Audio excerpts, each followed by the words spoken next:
As we wrap up talking about grips, I do want to point out something. We see strong grips on tour. We see weak grips on tour. We see standard grips on tour.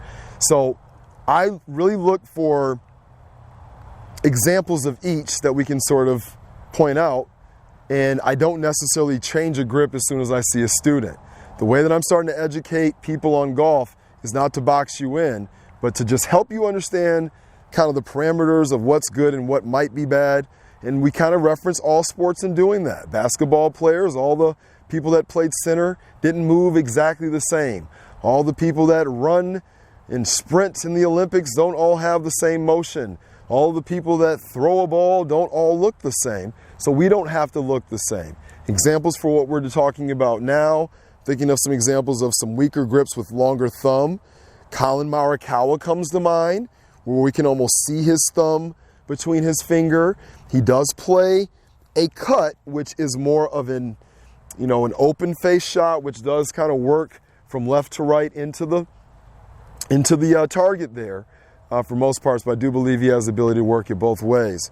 Dustin Johnson's another one that has a longer thumb, and although that might be a weaker grip, I think that he kind of learned to bow his hand as a way to square the club face even with that weaker grip. So that's another example of someone with a weaker grip.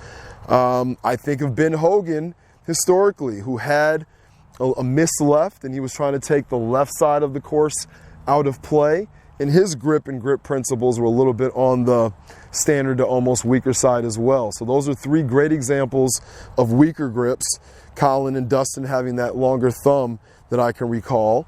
But once again, Tom Watson, Tiger Woods, they had more of a traditional grip where that crease pointed more to their back chest and their back shoulder, and they looked a little bit more like this.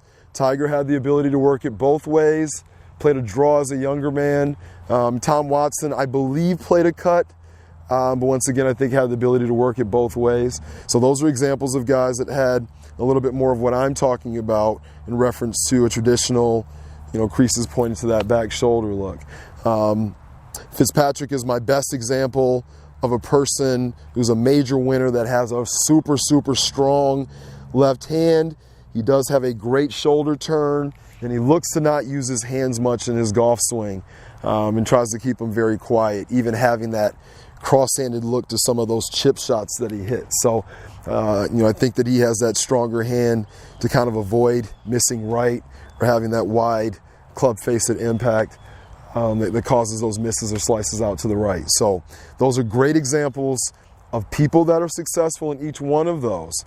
I want you to kind of play with the ideas in your mind of what you are, and then maybe playing with being weaker or stronger with both hands and seeing if that helps you. But the grip is a very, very crucial thing for golfers to understand as we start to learn golf. As you make changes, grip changes are very difficult. So I always recommend while you're watching TV, you got friends over, whatever you're doing, just grab a golf club and just kind of practice the new feel.